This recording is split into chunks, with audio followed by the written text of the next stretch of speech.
Very good afternoon. I think we happen to be on time. In fact, we are 4 minutes ahead. So I'm Jack Tay from Singapore. Sri is our other moderator. Sri is a fellow at Duke right now. I think we're just going to roll on and start the next session. So this session is on focal therapy follow-up. Our first speaker is Dr. Derek Lomas from the Mayo Clinic. Derek's going to talk to us about complications in focal therapy. So, Derek, please. Thank you for the kind introduction, and thank you for the invitation to present here today. No disclosures.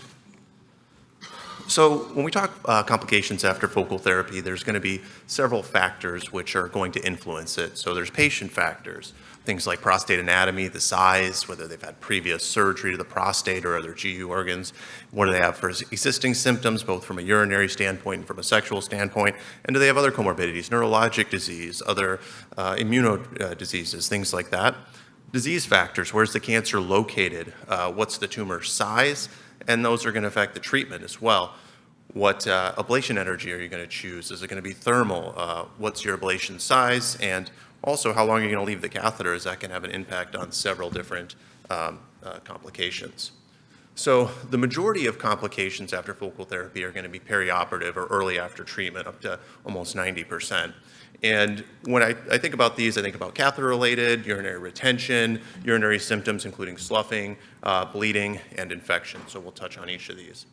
You know, I would say the majority of the discomfort or pain or concern that patients have about these treatments is related to the catheter.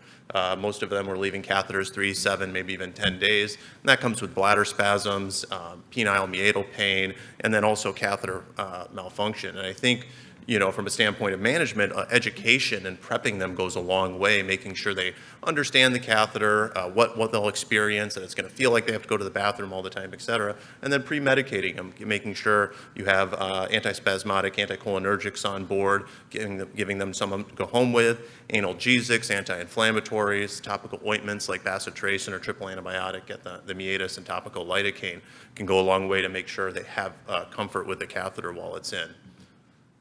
Urinary retention, according to the studies on focal, happens in almost up to a third of patients. I think it's probably a little less more recently. I'd say probably 1 or 2 out of 10 patients might have issues like this. It's going to depend on your ablation template, whether you're sparing the urethra, what their preoperative symptoms are.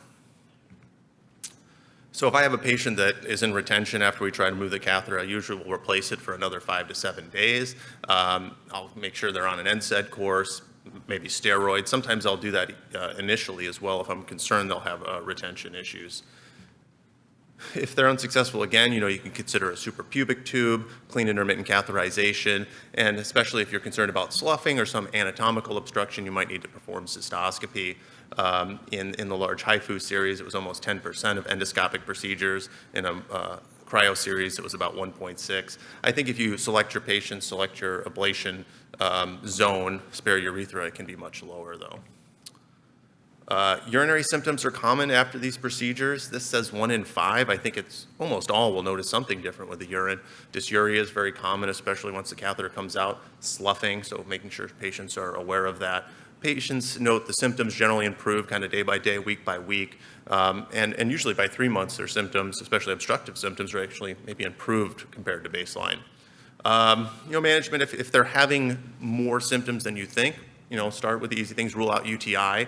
Alpha blockers can be helpful. I'll give patients that aren't on tamsulosin, I'll give them a month of the medication. I'll put them on a week of anti-inflammatories. Analgesics like pyridium can also help if they have a lot of bothersome dysuria. Bleeding complications. So mainly this is hematuria. It's pretty common. And it depends on the technology, and then also explaining to patients you might not have it initially. It might come later on as the prostate secretions kind of drain out. Usually, you know, they've had a biopsy, so they're, you know, not going to be too alarmed, but just making sure they know. And in the literature, there's really not a lot of transfusion data. It's pretty uncommon to have that significant of a bleed. Other bleeding complications, hematospermia, and then with some of the transperineal ones, hematomas and ecchymosis are common. For infectious complications, UTI and epididymoarchitis are probably the most common.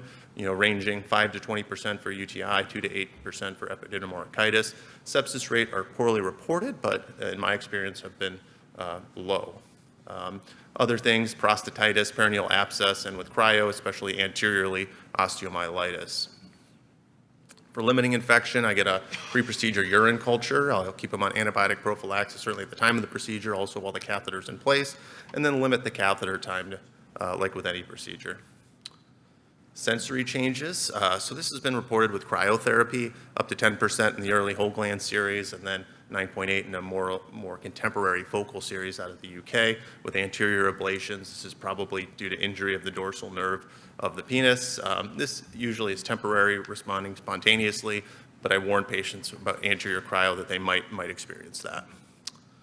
And then if we're doing one of the ablations where we have to do an IV infusion ahead of time, nanoparticle-directed focal ablation or photodynamic therapy, there can be complications related to the medications, the sensitizing agents, whether that's hypersensitivity, light sensitivity, burning sensation in the epigastrium with nanoparticles was reported. Severe complications, grade 3 or higher, are fortunately uncommon. Aside from endoscopic procedures for retention, that would mainly be stricture or fistula. Urethral strictures can happen from direct injury to the urethra, can be infections, catheter-related. Most of the time, you can dilate these patients, resect them, or incise them. Rarely would you need to go to urethroplasty. Rates in the literature somewhere between 1 and 4%. Again, I think if you spare the urethra, use a warmer, there's lots of things you can do to mitigate these effects. Rectourethral fistula is certainly the most dreaded complication. Fortunately, it's pretty rare. Patients may have the classic pneumaturia, fecoluria, but usually will have recurrent UTIs, watery diarrhea. For management, prolonged catheterization, if it's a small fistula, may help. Some patients do need fecal diversion. Endoscopic repair is also possible. In some cases, our gastroenterologist will do fibrin glue with a special clip, and then surgical repair with flaps and things like that may be required. I'll just briefly talk about functional complications because I think this has been kind of covered throughout the conference. When we talk about urinary incontinence, it's transient and mild in most cases. It's uncommon in the long term and influenced by all the factors we talked about so far. But pad-free continence or incontinence rates are very high. And from a sexual function standpoint, erectile dysfunction is pretty well reported. It varies wildly because there's so many influencing factors, pre-procedure status, where the location is, but in general can be preserved pretty well. One thing that's probably underreported, but I think many of us counsel patients on, is ejaculatory dysfunction. In my experience, about half of men will lose ejaculation, have dry orgasm, or decreased volume, and just making sure the patients are aware of that. And I'll just end on this. I just listed a bunch of complications, but they're all fairly mild. And you think of what we're competing against, even though we can have some pretty severe things, it's certainly much better than what the competing treatments may offer. And so in conclusion, most adverse events after focal therapy are mild. The majority happen early, and severe complications are uncommon. So thank you.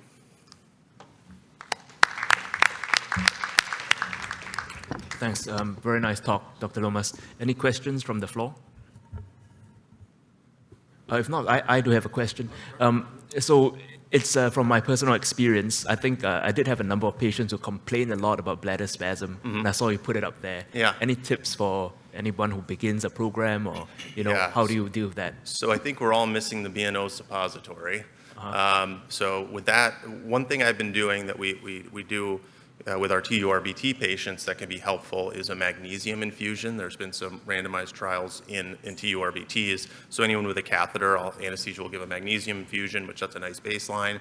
I'll give them sometimes a long-acting anticholinergic with on-demand dose, have them stop at 24 hours before the catheter.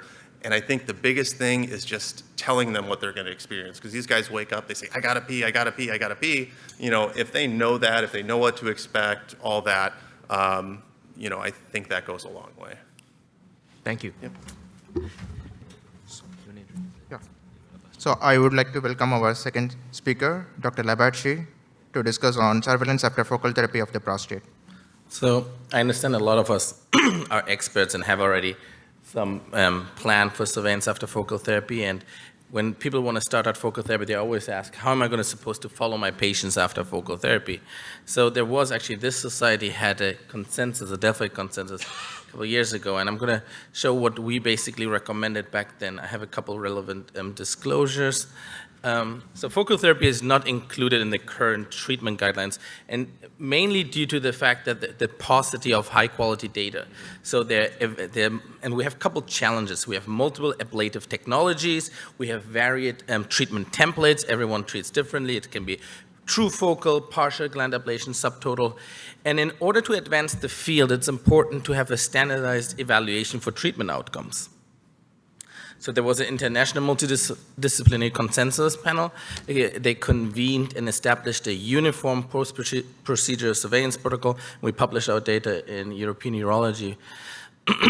So the way we designed the study, and we reviewed the literature, what are controversial topics in the field of focal therapy surveillance, and we distributed an online questionnaire to experts in 3 rounds. The goal was to achieve consensus on these questions, and at the end, it's a Delphi consensus basically. At the end, we had a face-to-face meeting in which a final conclusion were formulated.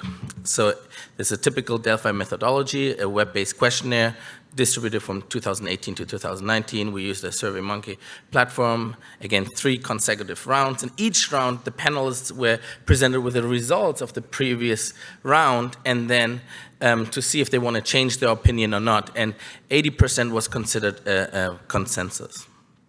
These are basically just the demographics of the panel. So basically, 72% were urologists, 28% radiologists. The location of their practice, it was in America, Europe, and Asia mainly. And then what they use, most of them used, 41% were using primarily HIFU, cryotherapy, laser, IRE, radiotherapy, as you can see there. And what were the hot debates, the hot topics?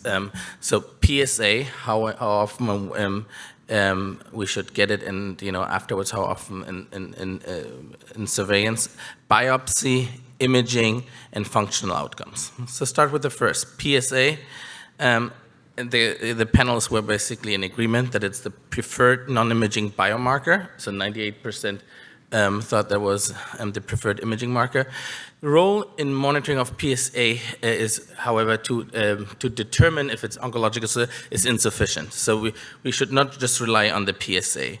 The first post-treatment PSA should be obtained within 3 months. So in my practice, I get it at 3 months, and subsequently every 3 months for the first year. So pretty similar to a RALP.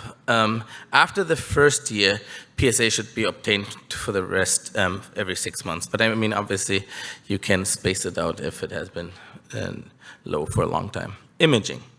While adequate state-of-the-art imaging, meaning MRI, is a cornerstone of focal therapy, it's still unsure how to evaluate treatment response with imaging.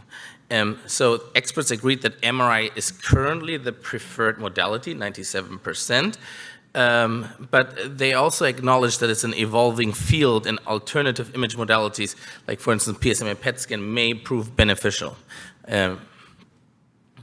So they agree, and then we ask, what are the findings suggestive of failure? And we could get agreement, meaning 80% plus, on that early contrast enhancement in the treated lesion is suggestive of failure. We're not able to get a consensus on what exactly the findings are on MRI, but it was close. I think it was 78% would be features that suggest of treatment failure, a hypointense T2 signal, or the combination of a hypointense signal on ADC map, but at the same time a hyperintense signal on high B values, DWI, were suggestive for failure.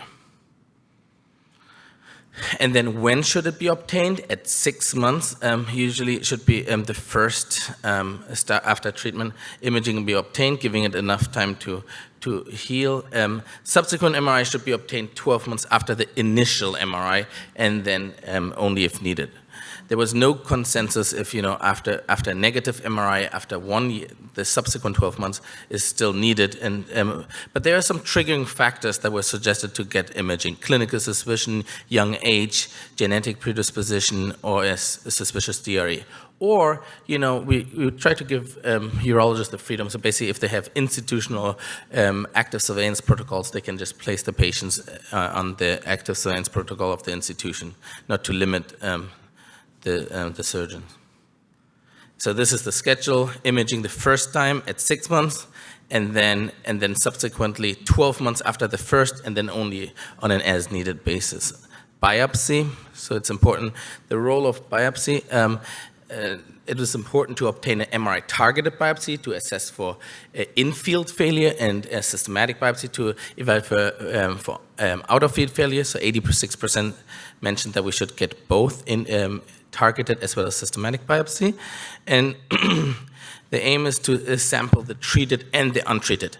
The treated, if you find failure in the treated area, it's called in-field failure. That is a treatment failure. Out-of-field failure is probably a selection failure. The disease was already there, but we didn't know at the time of treatment. If that has been negative, subsequent biopsy should only be followed a risk-adapted approach.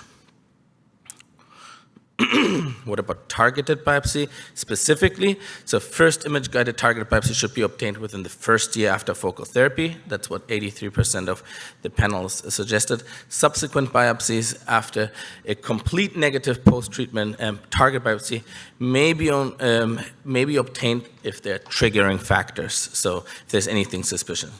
And then again, the panel recommends a risk-adapted approach that allows for the discretion of the treating clinician to perform more frequent biopsies if he's concerned. Again, that was a target biopsy. Now, systematic biopsy, it's always, the experts agreed that a careful re-evaluation of the entire prostate is required. The first systematic biopsy should be obtained between 6 months and 12 months after treatment, to look for out-of-field progression or out-of-field failure, meaning a selection failure. And that was the point. They wanted to make sure that we understand that this is a selection failure. It's not actually a treatment failure, but selection failure. After negative initial systematic biopsy, further systematic biopsies are not mandated, but may be obtained again in the discretion of the physicians if they are concerned. So this is the treatment schedule. You see biopsy, systematic versus MRI-guided, 6 to 12 months the first time, and then if negative, only if there are any concerns. What about functional outcomes?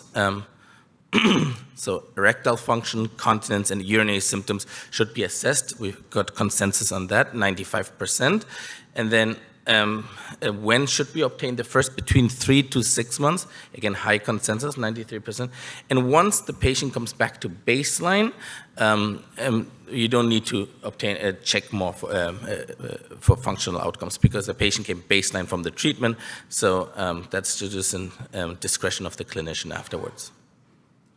That's it.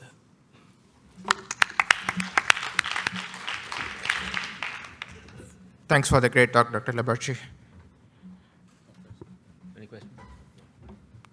Thanks, Amir. Shall we have our next speaker, good friend of mine, Dr. Mike Gorin from ICANN School of Medicine. He's going to talk to us, a good segue into his topic, PSMA PET, is this the future of follow-up? Mike, please. Hi, good afternoon, everyone. Thank you for slugging it out and being here so late in the meeting with us. So a little bit difficult to talk about PSMA PET in the context of follow-up after focal therapy, because there really is not a lot of data. But let me just educate you, for those who aren't familiar, about PET and, PSMA PET in general, where it could be used in the follow-up of patients with prostate cancer, and then where we are perhaps going with focal therapy. So some disclosures: I'm a consultant for Lantheus, Blue Earth, and Telix Pharmaceuticals, which I guess all cancel each other out as conflicts.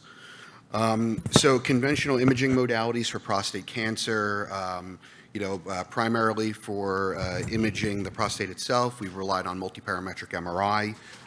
While has proven to overall be, I would say, excellent in terms of prostate cancer detection, we still have to acknowledge that there is rather low specificity with this imaging modality.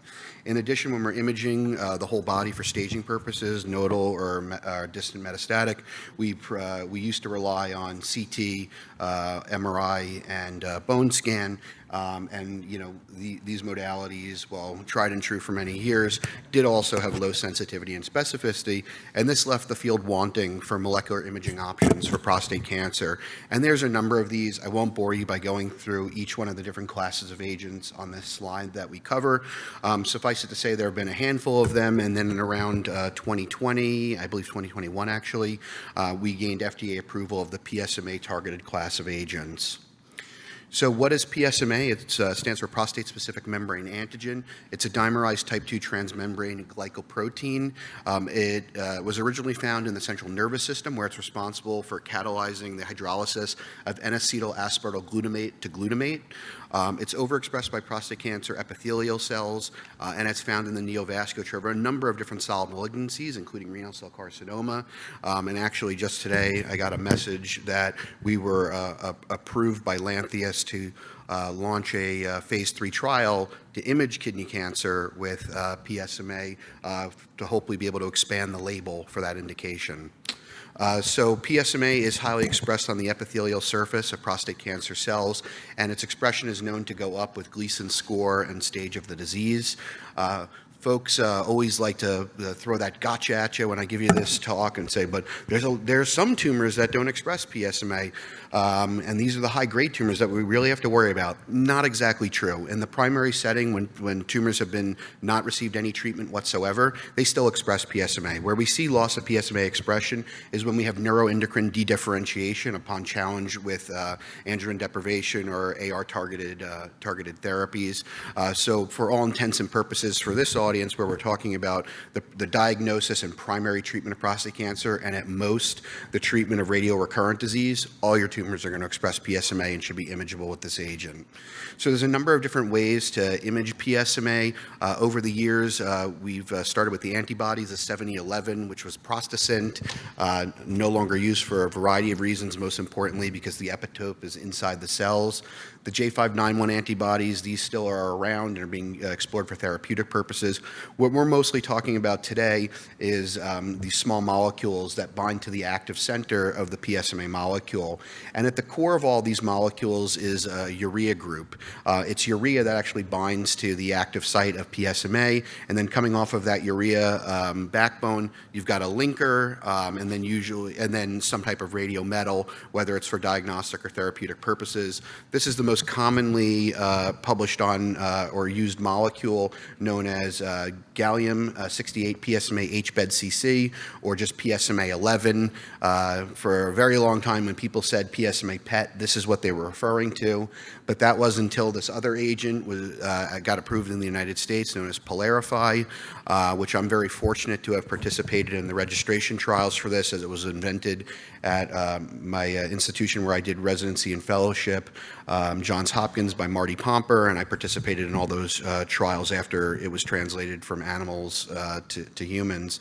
So we have Polarify, which is 18F-DCF-PYL. We also have gallium-68 PSMA-11, which is sold by Tilex Pharmaceuticals, or at least the kits for making it are. Just maybe 2-3 months ago, we got our third PSMA agent approved in this country, what's known as rhPSMA 7.3, and then there's also the PSMA 1007 molecule, which you see used quite a bit in Europe. But for our purposes, it's really just those three that I had mentioned first. So when using PSMA-targeted agents, we're able to see sites of disease just with absolutely outstanding sensitivity and, more importantly, specificity above and beyond what was possible with conventional imaging. This was a patient who was enrolled in one of the phase 2 trials I ran for PYLARIFY in patients with high-risk prostate cancer. This patient had a PSA, I believe, of 12 and no sites of disease on conventional imaging. And like light bulbs, you could see these lymph nodes lighting up, including a supraclavicular node. So what are the applications of PET imaging in prostate cancer? Well, it could guide prostate biopsy, very important to this audience. I'm going to dive into that a bit more. It could be used for initial staging of your patients, I think also important to this audience. It could be used to direct therapy upon biochemical failure. And I think where that's relevant to this audience is in taking patients who have radiation failure, and now you're going to salvage them with focal therapy, and we'll talk about that some more. The other applications pertain to advanced disease, and I won't go through them. So these are the indications. So those are the applications, which is different than the indications. The indications is what the United States Food and Drug Administration says that we're allowed to use the radiotracer for, and those are essentially two things. To stage a patient who's newly diagnosed with prostate cancer. Generally speaking, these are patients with unfavorable or high-risk disease who are at risk of having occult metastatic disease, or to image a patient with a recurrence on the basis of a rising PSA level. So the first of these indications, we have the 3 agents that are approved in the U.S. Again, PYLARIFY, Illuccix, which is PSMA 11, and POSLUMA, which is the rh-PSMA 7.3 molecule. Just for your reference, these are the 3 trials that led to the approval in that space. I was part of the OSPREY trial, which led to the approval of PYLARIFY. Basically, we took patients with high-risk disease, we imaged them with PSMA PET, then we did radical prostatectomy of pelvic lymph node dissection. The lymph node packet served as the ground truth to which the imaging test was compared. We saw reasonably high sensitivity of 40%. If we limited the analysis to lymph nodes that were greater than 5 millimeters on pathology, the sensitivity went up to 60%. I know that those sound like low sensitivities, but keep in mind these are patients who were clinical N0 on the basis of conventional imaging. So all these patients are presumed to have no nodal disease, and the specificity was outstanding at north of 95%. There have been trials. There has been a trial done to compare sort of the diagnostic yield of viewing staging imaging with PSMA PET versus conventional imaging. This trial is known as the PRO-PSMA. It was done in Australia using gallium PSMA 11, and you see much, much higher accuracies for systemic and nodal staging when you use PSMA PET over conventional imaging. So the second indication, this is yet another one which is relevant to this group, is to evaluate patients with a rising PSA level after prostate cancer treatment. This group, we're not so much interested in post-radical prostatectomy, but we are interested, I think, in post-radiation therapy, where patients have a range of therapeutic options, one of them being salvage ablative therapy. And so these are the trials that led to the registration of those 3 agents in the recurrent PSA space. I was part of the Condor trial, where we took patients with biochemically recurrent prostate cancer, split rather evenly between radiation and surgery, and we looked to see if we could use PSMA PET at varying PSA levels to detect disease. And then we looked at changes in management that resulted as a result of those findings. You could see here, even down to PSA levels as low as 0.5, we have a detection rate in the range of about 35% for finding disease. So this is very helpful when you have a patient after radiation therapy for whom you're considering for salvage ablation. You want to be able to see that their disease is in their prostate and not anywhere else in the body. This has been compared to fluciclovine, also known as Oxumin, which came before PSMA PET, and we know that both the sensitivity and specificity as a result of this trial that was published in Lancet Oncology by Jeremy Kae is much better with PSMA than fluciclovine. PSMA PET does frequently lead to changes in management. About 20% of the time, that's as a result of a negative PSMA PET scan. And this could lead to both intensification and de-intensification of therapy on the basis of these scans. A lot of people, though, will say, well, so what? Is there any evidence of clinical benefit by changing management? Well, with PSMA PET, we don't really have that evidence yet. Jeremy Kae, a name, once again, you'll see his name all over this literature, has a trial being run at UCLA and UCSF called the PSMA SRT trial, where patients will be randomized to salvage radiation therapy after radical prostatectomy on the basis of their PSMA PET findings. So patients with metastatic disease won't actually get salvage, they'll just get hormones. Patients with nodal recurrence will get prostate bed plus plus lymph nodes and so forth, and we'll see whether or not there's actually a benefit. We do, though, have a signal from what's known as the Empire 1 trial. This was a trial that was done using Oxymin with the design just like the one I described, where patients who had a rising PSA level after radical prostatectomy were randomized to standard of care salvage radiation versus salvage radiation decisions made on the basis of the Oxymin PET. I won't go through the details of this slide, but suffice it to say that there was a change in management about 35% of patients on the basis of the Oxymin PET scan, and it led to substantial improvements in clinical outcomes for those patients. So the changes in management do seem to matter, at least in this group of patients, but I think we could extend that logic to what we're doing in focal therapy as well, that if we could see the disease, if we could be more confident in its presence or lack of presence, we could confer better outcomes for our patients. So I'm going to be done really quickly. I know I'm over by about a minute now. I think what's very applicable to this group is the concept of guiding prostate biopsies with PSMA PET. You can see these lesions have a very, very high degree of conspiguity on PET CT scan. Anyone could see across the room that there's a lesion inside this prostate, whereas multiparametric MRI, we come to these courses year after year, and no matter how many times Art hits us on the head with a hammer, we still can't read them. So this is an example of a multiparametric MRI and PSMA PET that was performed on one of my patients as part of a clinical trial. And you can see here the high-grade lesion shows both a high degree of uptake on PSMA PET and multiparametric MRI, very, very clear, whereas the low-grade lesion, while it can be discerned on MRI, can't be seen on PET. And that's probably a good thing. We don't really want to know where all this grade group 1 disease is. So we do have level 1 evidence now supporting the use of PSMA PET prior to performing prostate biopsies. And I had mentioned this trial earlier from the comments, during one of the comment sections, and that comes to us from what's known as the primary trial, which was conducted by Peter Mack in Australia, where patients underwent both a multiparametric MRI as well as a gallium PSMA 11 PET CT. And then they underwent a prostate biopsy, and they compared the sensitivity, specificity, and so forth of MRI alone, PSMA alone, and then the combination of the two.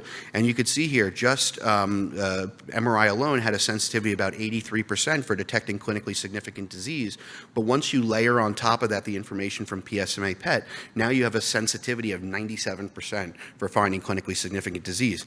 So I think it's obvious this must help us then when we're delivering focal therapy if we have access to this radio tracer.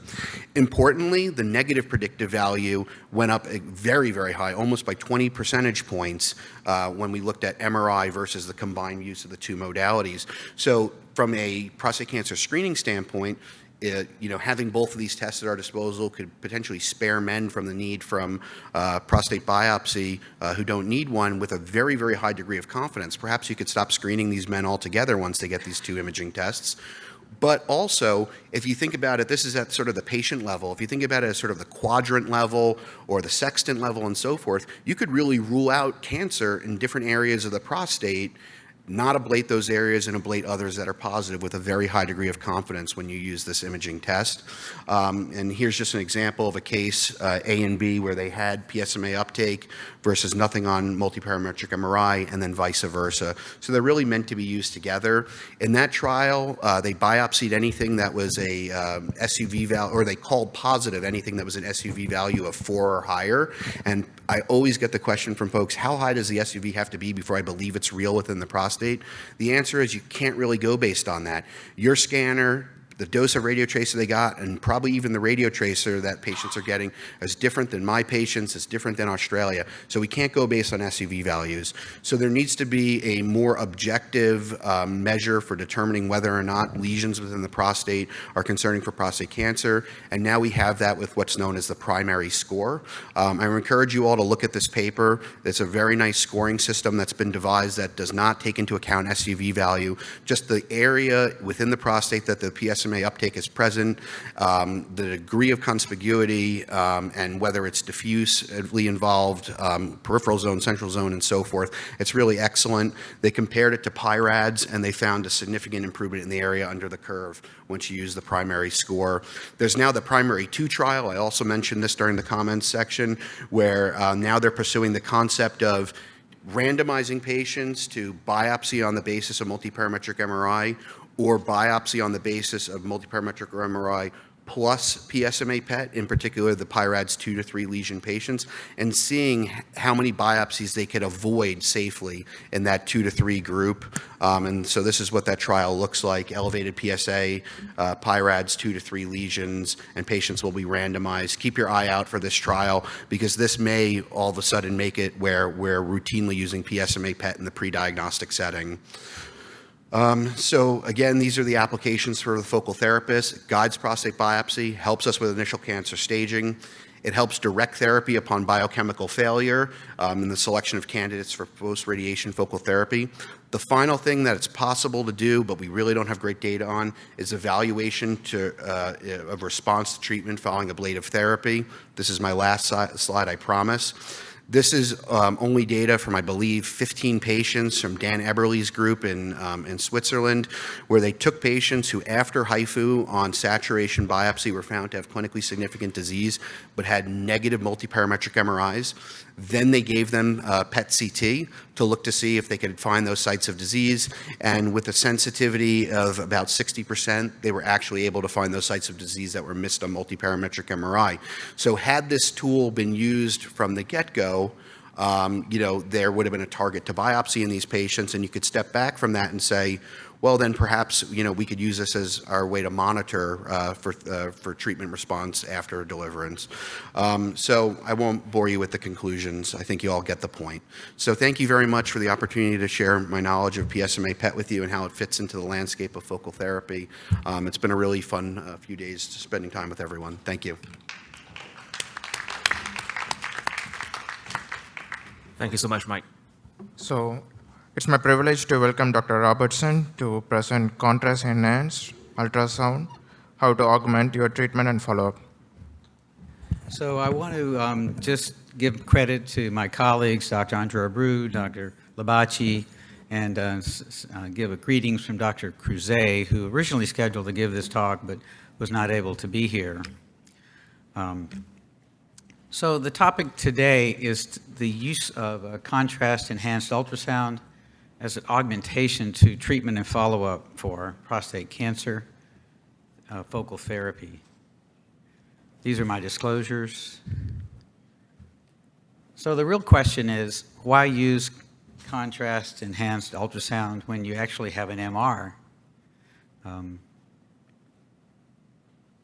So the issue with MR is that it's standard, it's easy, we can order it, everyone knows how to read it, as we heard. However, this agent is already in use in clinical medicine for several indications. Excuse. First is Definity. Now, Definity is used primarily in cardiology. It may be used in the operating room setting during pediatric cardiothoracic surgery. It has a slow injection time and a low volume. In urology, we typically will use Lumason. And Lumason is used not only for liver imaging, but for renal imaging as well as prostate imaging. It's available in the OR. It requires some preparation with shaking, but has a very fast injection time, and it is easily visible on ultrasonography. It is contraindicated in individuals who have allergy to polyethylene glycol.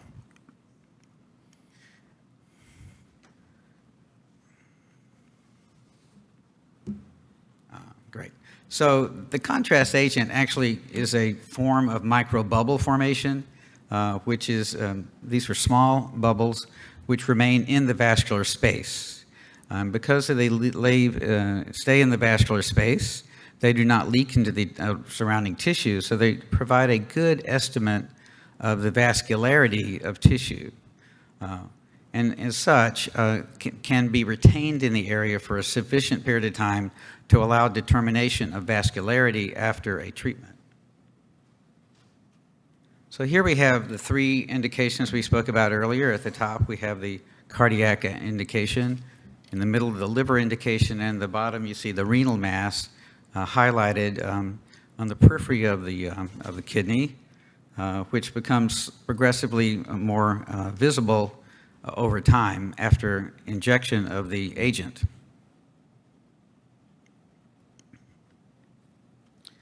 Now, obviously, we have prostate ultrasound as a guidance for ablation, and we know that we can target and we can outline lesions.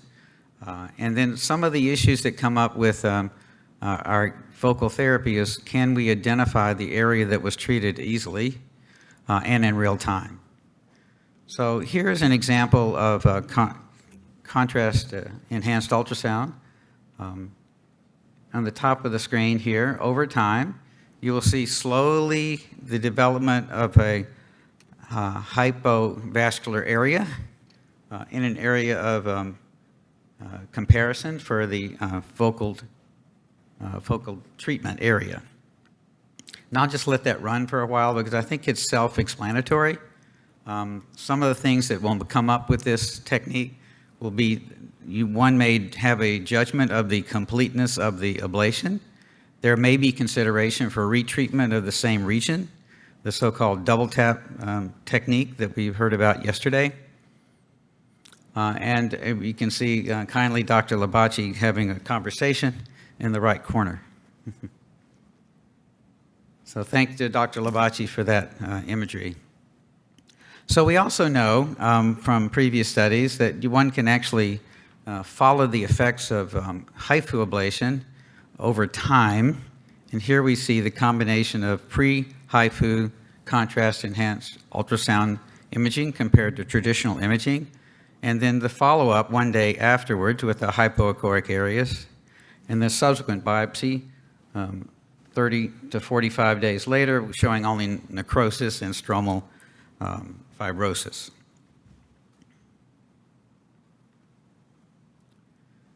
So we also have the opportunity to, prior to focal therapy, to use the enhanced ultrasound as a targeting agent. And then this is just a case example of how post-HIFU MRI biopsy may not be necessary, but you have a sufficient PSA decline, and you have MRI imaging, which may or may not be correlated with the ultrasound. So I think that this is a very formative use of this technology. Certainly right now it's just a real-time measure of the completeness of ablation. Its utility may expand over time, and I certainly think that future study will be required. So this brings us back to our original question, why use CEUS when you have MR? Obviously that's a question that we'll answer over time. Thank you very much. Thank you, sir. I think we have a couple of minutes if anyone wants to ask one question.